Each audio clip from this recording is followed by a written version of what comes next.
Hey, I'm Nicholas Prom, I'm Chase. And I'm Dylan. and you're watching Posers Must Posers must Die. die. Yes, every week we regale you with our latest adventures in the exciting and kick-ass world of heavy metal.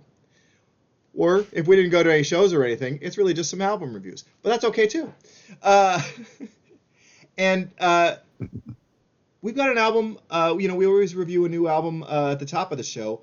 And we've got one also this week that I feel like I need to give a little preamble on. If don't even mind pulling up the album art. Yeah, Thank you. here you go. Yeah. So, FLAWKER RAWKER is a project uh, made by a very good friend of mine, my friend Jack Kent, who I've known for over 20 years, one of my dearest friends.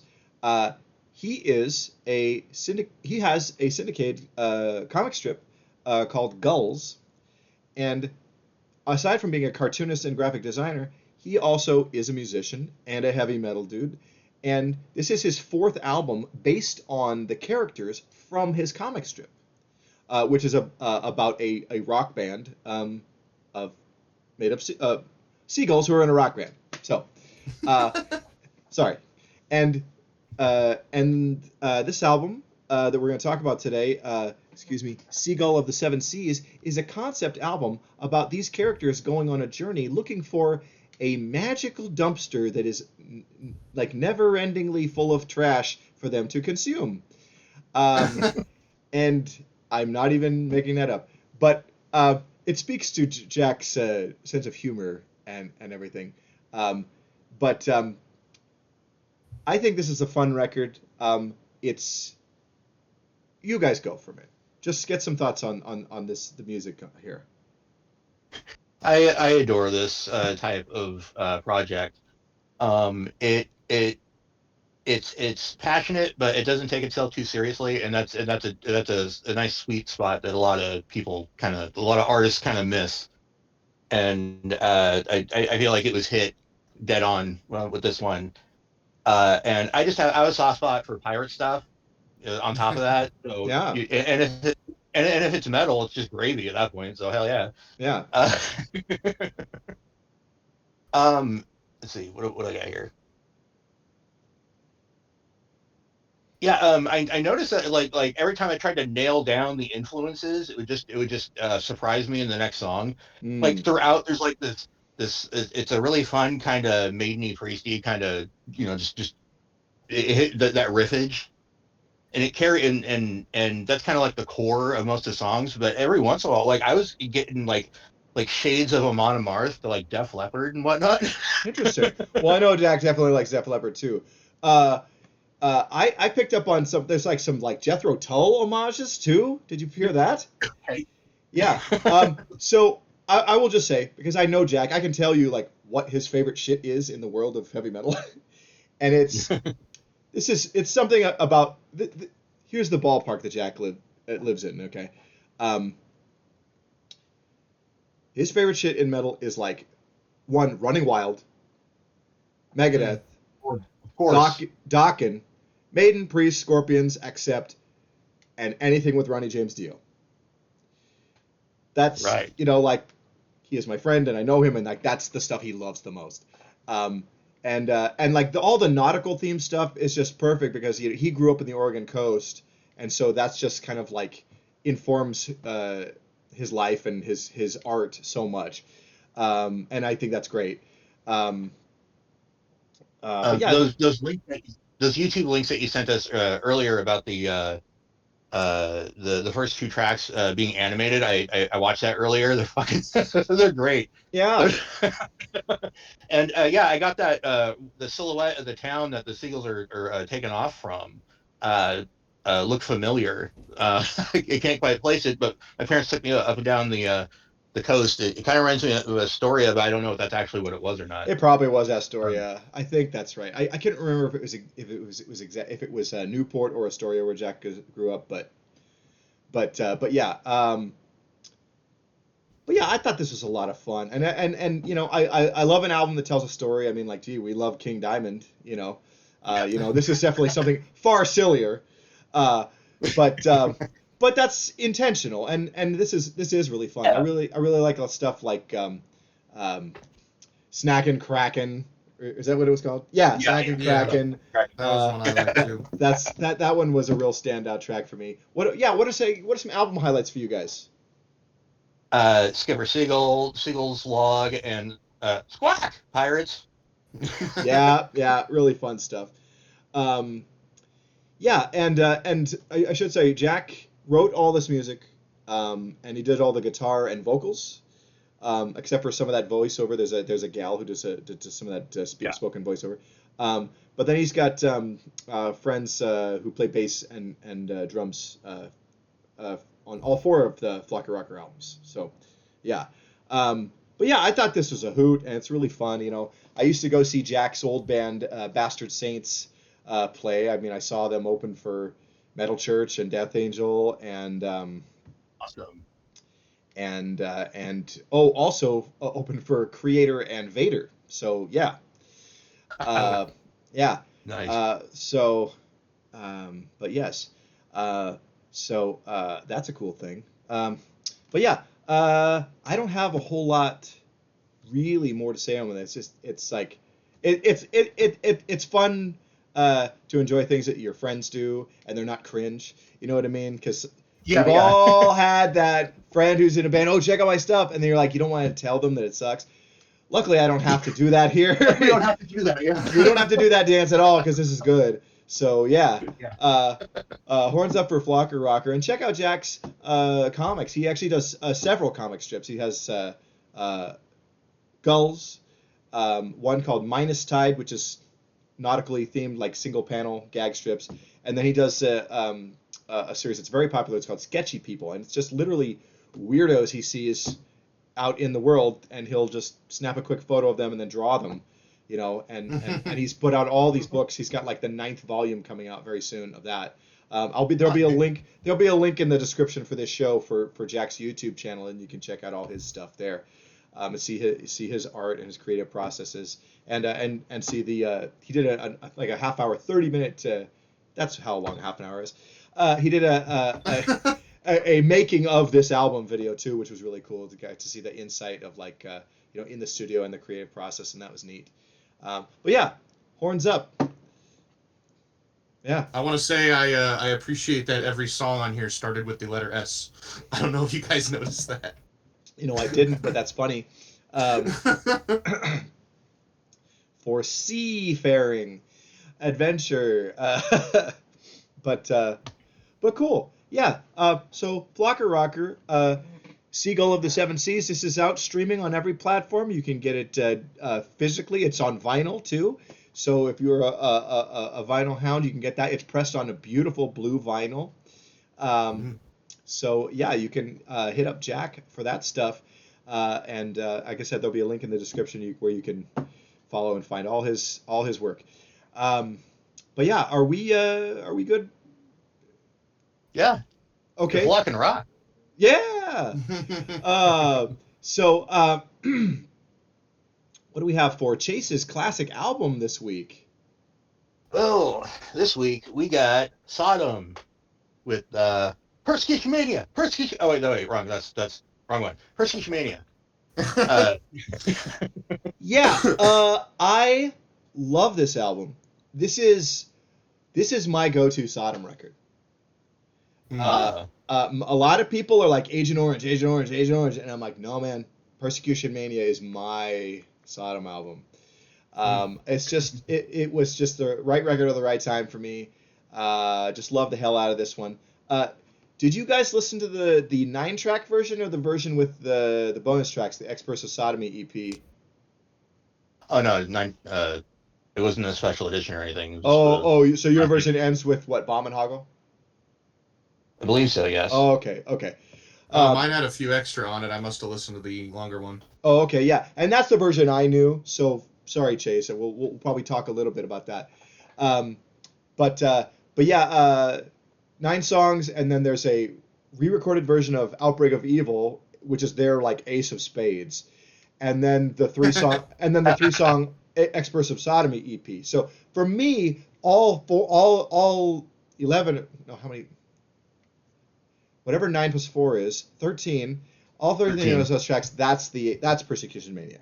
So Okay. But c'est la vie. But this is a great record. I love Sodom. Still holding out hope that I'll get to see them someday. It's gonna have to be at a festival or a special event, I'm afraid, but because they just don't tour the States. But this album rules. Why don't you guys just go talk about some of the songs you liked? Yeah. Iron Fist. Yeah, great. The cover of Iron Fist was great. Yeah. That's one of the best Motorhead covers like out there. It's so good. Power Trio covering Power Trio. We love it. I actually believe you gave me my copy. The first time I ever got to listen to it, you gave me my copy that I got to listen to. It was that and Code Red and Agent Orange and a bunch of burnt CDs to go along with it. Oh, sure. Persecution Mania was the one that stood out. I just remember being completely ensnared by what the hell was going on. Yeah, this album grabbed me and never let go. Like, it's always been like a favorite. It's one of my absolute desert island thrash metal albums. I mean, songs Nuclear Winter, incredible. Yeah. Christ Passion. Yeah, Christ Passion. Conjuration. Yeah. The title track is great. I like the Procession to Golgotha. The latter half of that is just the Blackfire Burns Bright are in the back half of this 2-minute instrumental. Yeah. Guys, holy shit. Frank Blackfire, awesome. So awesome. Yeah.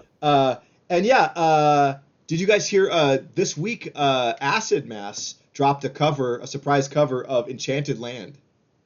Oh, cool. I gotta check that out. Dude, it rules, dude.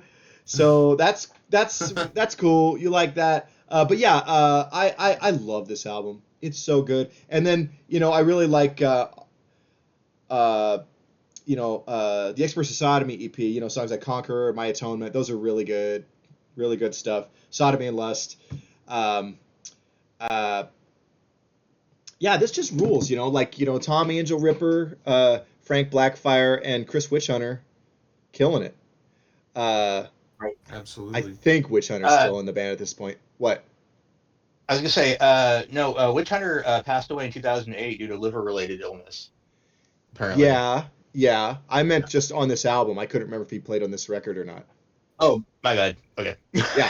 Would you actually check for me, Chase? Because I actually could not remember if he's on this one or not. No, he is. Oh, he is? Okay, cool. Yeah. Okay, great.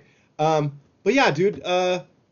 This rips. I mean, like, there's a reason Sodom is like, so revered, especially in the thrash metal scene in general, but in the German scene, like, geez, they're just vicious.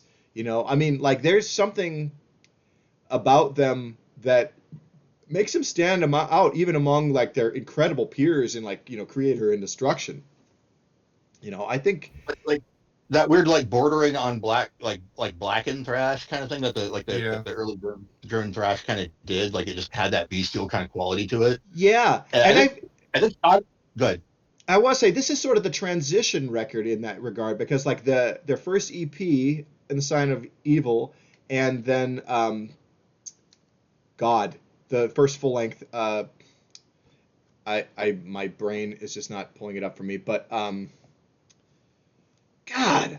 why can't I think of that? I had the patch. You have the patch on your jacket, Chase. Do I? I'm pretty sure. I thought. This is terrible that I can't remember the name of the first Sodom album. Obsessed by Cruelty. Obsessed by Cruelty. Thank you. But those are like kind of like those are definitely like the really dirty like first wave black metal records. God. Yeah. I tell you, I have so much stuff I'm trying to learn from work that I'm like I can't remember the important things like the names of Sodom albums. I feel you. Dude. Like so. Sorry, everybody. Yes. And I love that record. That was some of my first Sodom stuff I ever heard. But this is one sort of like the transition record, and I love, and a lot of times I love a transition album. It's more ferocious, and I think it's getting more into that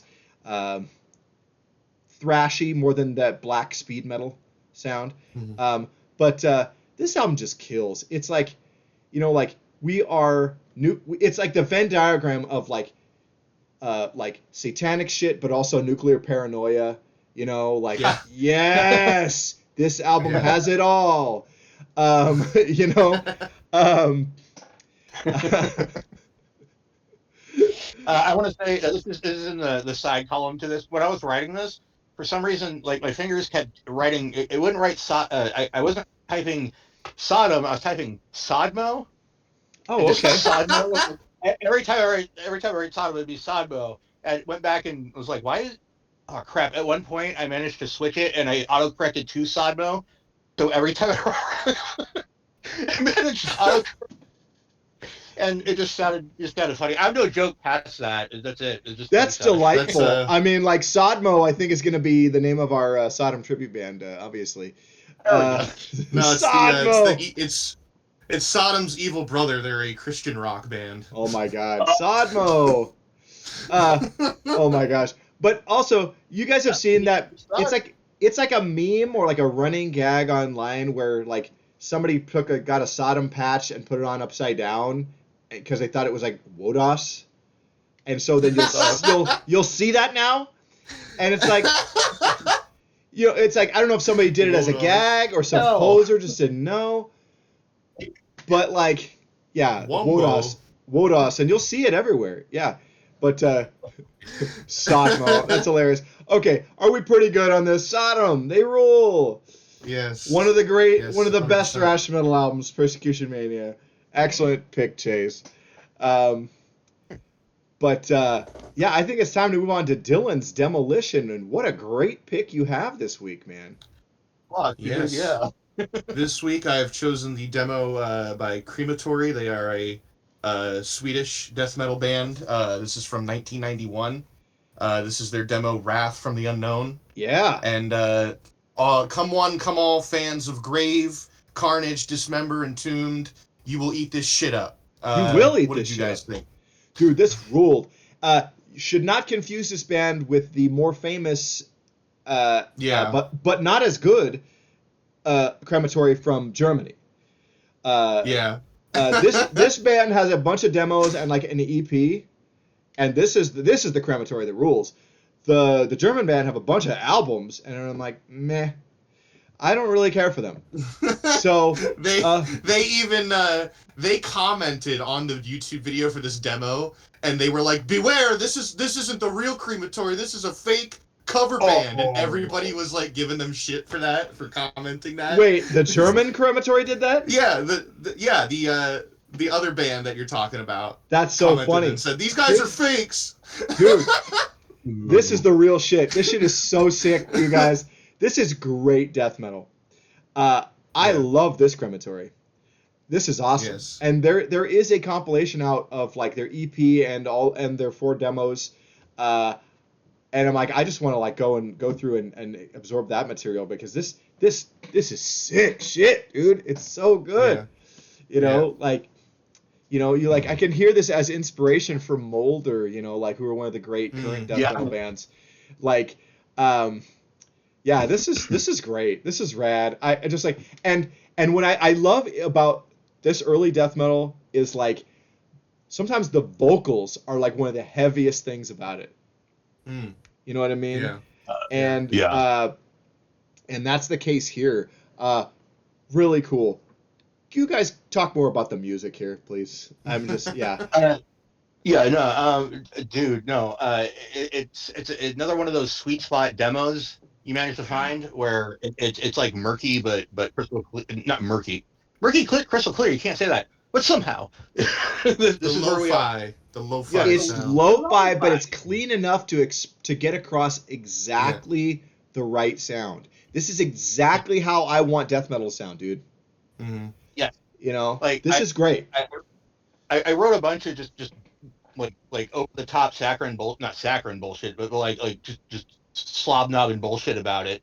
But I guess the one I'll it cured my inability to climax. More like crematory. Oh my god, that's so good. But no, this is fucking sick. This is really great. All I can say is like, man, this is the death metal for me, And I love this art on the cassette insert, and Dude, it's so good. their logo is actually beautiful. It's one of the most beautiful band logos I've seen. I love all the sinewy stuff hanging off. I don't see a lot of that. Yeah. At least in bands that are good. Yeah. But like, yeah, I love it. It's like drippy, moldy shit off of like crisp, like lots of points, sharp angles. It's all the and stuff. It's a bat. I just noticed it's shaped like a bat. Wow, cool. But yeah, dude, yeah, great logo design. Also, the more famous Crematory has a stupid logo. It's not that impressive. I mean, it's okay. I haven't even looked at them. They're okay. I shouldn't say stupid, but it's not like terribly inspired like this is, you know. So, but yeah, I'd say the Swedish Crematory is the Crematory you should listen to. This rules. Yes. You're here. Okay, cool. Well, I'm glad we've got that settled. Settle down, guys. Settle down. Yeah. Okay. You guys good on this? Want to move on to Hardcore Hall of Fame? Yes, Hell sir. yeah. Okay. Oh man, We got it right this week. We did, or I'm slightly less tired or whatever, or more rested. I don't know. But yeah, we Hardcore Hall of Fame this week. I chose Suicidal Tendencies, self-titled debut from 1983. I feel like every song in this album is a classic or a near classic. This is just great. I mean, really, this is like the beginning of crossover. I mean, these guys in DRI are responsible, and it's, hardcore bands that weren't dicks and said, hey, let's play with some metal bands, and it worked out, and both scenes grew and were better for it, in my opinion. Yeah, man.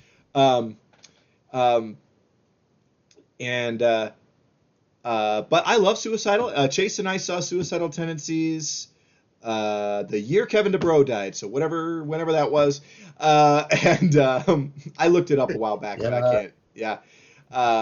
And I recently saw Luicidal, Luigi Mayorga, and a couple other ex-members playing songs from the first 3 Suicidal records. So good. A great band, and really original. You're not going to mistake Suicidal Tendencies really for anybody else. Mike's vocals are unique, and I think. And it's not that Chase. I have a Pepsi. Oh, that's awesome! Product placement. Here we go. Here it is. Pepsi Cola, please sponsor this program. That's too good. Thank you, Chase. But yeah, this just rules. I love this, guys. Hit us with some of your favorite songs from this and some of your thoughts. I'll go, I guess. I haven't skated for at least 2 decades, but man, I listened to this, made me want to skate again. It brought back so many memories. Oh man, possessed to skate. Yeah. It's got this. The album has this youthful energy. There's crackles through it. Like the grooves are infectious, if you will. Man, you are just on fire today. Anywho, I remember as a stupid kid, I remember Mike's vocals actually put me off the first time I listened to it. I remember I just like, screw this, it's terrible. But now, I can't picture it being sang any other way, so it just... Yeah. And I will tell you, other than the song Institutionalized, my introduction to Suicidal was like, and Institutionalized is like a classic, but it's kind of like, is this really a song? Question mark. It's almost a spoken word song. Can you say that? Yeah. It's a spoken. It's like a verse. It's like a spoken verse. It's like a spoken word. Yeah. Go ahead. It's like a spoken word piece with music under it. Yeah. Yes. It's strange as a song. It's the way it's composed is it's fairly unique. It's entertaining nonetheless, though. Yeah. What I was gonna say was Slaughterama has spoken parts, and then it becomes a song, and then back to some spoken. I would say yes. That's a great comparison, Slaughterama from Guar. But yeah, like I heard stuff from one of their later mid-period albums, I should say, Lights, Camera, Revolution, which is a good record. But I was like, that was largely my introduction to this band, and I'm just like, I don't understand this. I think this is good, but I don't get it. It was a long time before I got them. What'd you say before? Like what? Oh, I said it's not clicking. Like I know this is Yeah, good, but the thing about it, yeah. yeah, it was weird. But like I didn't get into Slayer in high school either. I didn't, it was yeah. I didn't find the right stuff. I don't know. A lot of things are right place, right time, and it just it didn't happen. They didn't happen for me until a little later. Um, but yeah, I love Suicidal now, and this album is just incredible. I mean, like, I'm pulling some tracks here, like I Shot the Devil, which is like I Shot Reagan, Fuck Ronald Reagan. Shot Reagan. But like, Won't Fall in Love Today. Won't Fall in Love Today. I Saw Your Mommy, Fascist Pig, Two-Sided Politics. Possessed. I mean, like, yeah, like, I mean, Possessed, Subliminal. Yeah, I Want More, and Suicidal Failure. I Want More. That song really means a lot. It's like, yeah, I want more than just the bullshit life that's kind of promised to you. You know what I mean? I want more than working some minimum wage job that I'm just gonna work myself to death at and like have no place to grow, or you know what I mean? I get that. And it's like, the things they're talking about are like the realest shit. It's personal stuff. It's society stuff. It's great. And there's a reason Suicidal is still going strong, and and this band has, the following of this band has a life of its own. And you'll spot these Suicidal guys everywhere in the punk and metal scene, and good. But yeah, I don't know what else I've got to say. What do you guys have here? Anything? I think we went down the entire track list. Yeah, for the highlights. Yeah, the like whole thing's a highlight. Yeah, the whole album rules. Like, what do you do? It's all great. Damn it. Yeah. Anything to add? Sorry. Yeah, well, as I mentioned to you guys, I've been meaning to get into Suicidal Tendencies. I know they're good. I just haven't gotten around to it yet. Sure. But so now's the time, and when I listened to this album, I was surprised that I knew so many songs already on here, like Institutionalized, Subliminal, I Saw Mommy. I knew all those songs already. I've heard them many times in my life. Yeah. So, but I loved. I think my personal favorite track on here was Possessed. That song just kicks so much ass. Yeah. Close second would be Subliminal for me, but yeah. Fuck just yeah. a bitchin' album all the way. Awesome. Well, welcome to the Suicidal train, man. Yeah, awesome. It's happy it sounds. Yeah, right. Yeah. But it's funny though, because it's like, what's great about this band is like they're called Suicidal Tendencies, okay? And yeah, they talk about some stuff that's like, it could be a real bummer, but really what they're saying is like, hey man, we all got these struggles in life, but like, you got friends, you got family, you got people around you who can support you, and we can all get through this thing together. And if that's the overarching message, right on, dude. Right on, yeah. Horns up for Suicidal, guys. Awesome. Cool. We good here? Yeah. All right, why don't we talk about our songs of the week? Dylan, I think you're up first. Yeah, my song of the week is Holy Diver by Dio, the classic, the legend. Yeah. I chose this song for two reasons. Okay. The first reason is I just got a new job, and lucky for me, throughout it's a retail store, and in the speakers in the store are playing like classic rock all the time. So all day I'm hearing Scorpions and Quiet Riot and Dio, and then Van Halen, Def Leppard, everything, all the great stuff that I love. That's awesome. Because of that, every single day this week, I have heard Holy Diver at least once or twice in the store. And I never get tired of it. This is the other reason I brought up this as Song of the Week for me. This is probably the song that got me into metal. Ooh. I remember my dad had this album on CD when I was a kid, and he really liked the song Rainbow in the Dark, of course. Yeah. Most people do. That song rules. And he was trying to show me that song. But I kept like when I put the CD in, I would have to skip to get to that.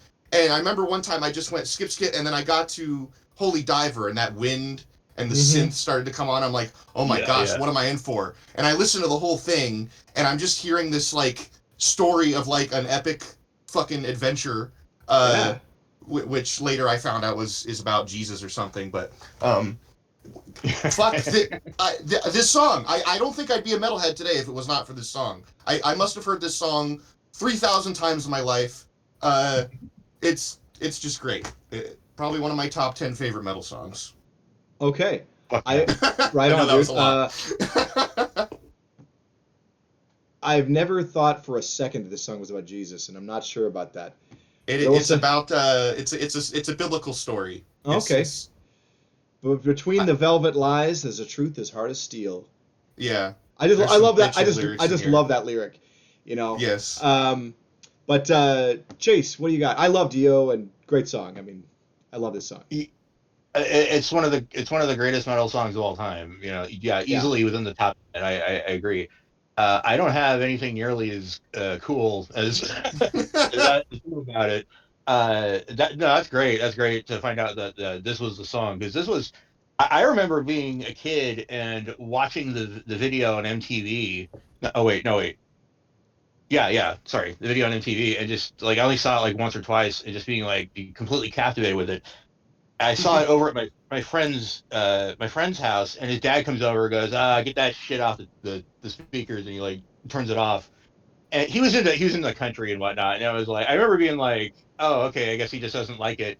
And then I remember hearing it like years later, like, man, fuck you, Rusty, you piece of shit, for 1,000 reasons. Yeah, fuck you, Rusty. Indeed, because heavy metal rules. And Dio is king. And whoa, hello, the man who gave us this gesture. You know, I think that's important. Look, Murray's doing it on the album cover. Yeah. You know.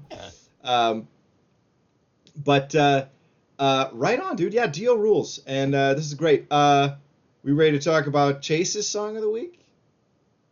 Yeah, and to our dear viewers, I don't know if you guys will notice, but there might be a bit of some connective tissue between all of our things of the week. Yes. Not planned, but awesome nonetheless. Not planned. This is a bit like when you guys totally independently of each other picked Bolt Thrower as your songs of the week. But when we first introduced the segment, it was a surprise for everyone, and then we decided to no, let's let each other know what it is up front, each other's songs, so that we can know them and talk about them. That's a better show. But yeah, you chose yes, Temple of the King off of Richie Blackmore's Rainbow. Yes, from 1975. Yeah, so yes, Ronnie James Dio sings on this album. I remember getting this album, and I knew Man on the Silver Mountain because that was on the radio, right? And then getting this album, and it's magical. I mean, like, look at that cover too. It's magical shit. But you notice the castle looks like a guitar, right? Ooh, yeah. Richie Blackmore. Okay. There we go. Subtle Richie. I mean, it's not like he painted it, but But yeah. This is great. I mean, like, Richie Blackmore kind of got tired of his own band and left Deep Purple and formed Rainbow, and got Ronnie James Dio. And it's just like, to me, this is like, man, it makes me wish like as much as I like Ian Gillan, I kind of wish, part of me wishes like, what would it be like to hear Ronnie James Dio sing like Deep Purple songs like Child in Time and Woman from Tokyo and shit like that, like, wow, that'd be amazing. But this is great. This is a great song. It's a mellower song, but it's just beautiful, beautiful composition. It really takes you on a heckin' journey, man. Yeah, that's the thing, is that it's a story that's just laid out in front of you. You're on it. You're on this like short D&D quest with Ronnie as your dungeon master, as you should be. Yeah. Yes. Oh hell. Yeah. Hell. But part of the reason I chose this though is because last week we were talking about Rainbow, and we had our little fancies about that, and I listened to Richie Blackmore's Rainbow again and again and again because I didn't really listen to it once. It's not a long album, and there's so many great songs on it, but this is the one that always stands out. It is just It is it's just beautiful.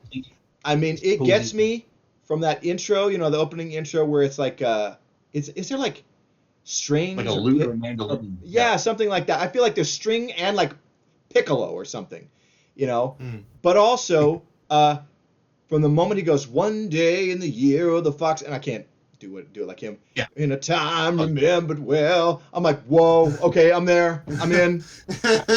You know, and the toning of the big black bell. I'm like, holy shit, okay, I'm Oh my God, yours. one bell black. Oh my God, oh that's so cool. Oh yeah. Yeah, this just rules. Here's your weekly reminder that I attended Ronnie James Dio's funeral and cried like a bitch. Yeah. Fair enough. Yeah. Fair enough. Also, you know, FLAWKER RAWKER, that album we reviewed at the top of the show. Jack stood, and I should remember, Jack stood for 5 hours in the rain waiting to meet Ronnie James Dio, and he did. Damn. Yeah. Awesome. Yeah. Man. Yeah. Christ almighty. Yeah. Did you have anything to add to the? Oh, the song. Oh, well, I love this song. I feel very spaced out when I listen to this. Like, this kind of gives me Planet Caravan vibes. You know what I mean? I can dig Yeah, that. I like how mellow it is. This is a nice. I mean, this Yeah. is a perfect doobie song, if you know what I mean. Yeah. Well, and here's the thing. I think that's true of all 70s heavy metal. Whether it's doomy or not, it is weed music, dude. It is time to spark up a doob. Okay. It is denim vest with only a couple patches, and weed. You know, like, Hey, weed was probably responsible for the creation of a lot of this music. yeah. Oh, definitely. So yeah, this just rules. Rainbow rules. Dio rules. Richie Blackmore rules. Excellent choice, Chase. And yes, there is a connection from the first song to this one to the song that I chose. And let's talk about it. I chose Deep Purple, Stormbringer, from the 1974 album Stormbringer. And this song, okay, this is the second of 3 Deep Purple albums that David Coverdale was the lead vocalist on. Future No shit. Whitesnake singer. Yeah. A lot of people don't know that Whitesnake is a spin-off of Deep Purple. I did not know that. No, I didn't know that at all. Yeah. Don't feel bad, because there was a time I didn't know that either. But like, so this is the last Deep Purple album, well, until like 1984 with Richie Blackmore. He kind of got bored of his own band, but this kind of portends like what he would do in Rainbow. This is such a heavy metal song. Such an epic. And I feel like this song is to David Coverdale what Man on the Silver Mountain is to Dio. If that makes sense, to Ronnie Dio. It's just an amazing song. It's incredible epic. It really just like, wow. And it kicks ass. It rocks hard. I just love it. Yeah. What do you Now guys this think? gave me a little bit of power metal vibes. Oh, Okay. absolutely. Absolutely. I feel like this is the song that launched some power metal bands. You know, I mean, like Deep Purple and Rainbow, I think I'm going to go out there and on a limb and say this. I think are a bigger and more important influence on classic heavy metal than Black Sabbath. I think Richie Blackmore really, especially, you know, 70s and early 80s, I think influences more guys than Tony Iommi. I really do. I think I may agree, actually, because yeah, I know if I never thought about it before, I just would have stayed. Yeah, Black Sabbath way more influential. But now that you point that out, no, it actually makes a lot more sense. You know, because here's the thing. So obvious. Here's the thing. I don't hear Black Sabbath in Judas Priest, Maiden, Scorpions, or Accept. I hear Richie Blackmore in all those bands. Yeah. You know, I hear Richie Blackmore. I hear Deep Purple and Blackmore all over the new wave of British heavy metal. You know, way more than I see here the Sabbath influenced bands from that movement. Although there are some, you know, like Angel Witch and Witchfinder General and stuff. But yeah, I'm just throwing that out there, and yeah, I'm not saying they're better than Black Sabbath. I'm saying like I Oh, of think course not. the No, influence is stronger on classic heavy metal. Um, I know what you mean. yeah, or at least equal to. How about that? All right. But yeah, definitely more so than Zeppelin, who often get a lot of credit uh, in influencing heavy metal. You know, Hmm. Yeah. yeah. I think Zeppelin is way more rooted in the blues and other things. Oh, Uh, sure. Yeah, totally. Yeah. yeah, Yeah. like, but a heavy rock band and definitely important. But yeah. Anyway, what did you get? You guys all like this song? Did you guys have any Of course. Of course. specific thoughts on this one? I mean, I feel like I got on a big Uh, tangent. We didn't really talk about the song much. you're you're good, man. Ride the Rainbow, Crack the Sky, Stormbringer coming, Time to Die. Fucking awesome. Yeah, that rules. Love that. That's an incredible lyric, dude. So Yeah, yeah, Yes. love it. And you know, what else was great about that was that when I was listening to it, it was about the time in the week we were getting some wind and some rain. We got a tiny bit of thunder. oh, We barely get thunder around here, but we got it. And I'm like, yes, oh my God, this is great. And I listened to it a few more times just to keep the atmosphere going. oh, So that's that was fun. awesome, dude. That's awesome. But yeah, I mean, Coverdale's voice has so much power. He's really one of the greatest rock singers of all time. Just amazing. And that, and you got the power of Richie Blackmore and John Lord behind you. Like, okay, yeah, I think you are gonna be just ruling the fucking rock universe, or at least ruling my mind. For Banging the. time. Can you say that again? I'm sorry. Could you repeat that? He'll be banging Tawny Katane in no time. R.I.P. Tawny Katane. Um, R.I.P. Yes. R.I.P. But yeah, are we good here? Dylan, do you have any more juice on this one, man? Nah, I'm good. Okay. Great song. Thanks, man. Yeah, I think we all had really solid picks this week. Thank you, guys. Yeah, man. And yeah, just a few upcoming shows to remind folks about, and then we'll wrap for the day. April 5th at the Twilight, double dose of speed metal with Bewitcher and Death Chant. That's going to be awesome. It's pretty much my birthday show. I think I'm going to be going to this. That's going to be a cool one. Let's see, April 10th. It's a show in the middle of the week, and I'm not. I can't do it, unfortunately, because I really would like to see Warbringer. I've never seen them. But Warbringer and Allegaon with Skeletal Remains and Summoning the Lich, that's going to be a fun time, and I'm jealous of anybody who's going to that, honest.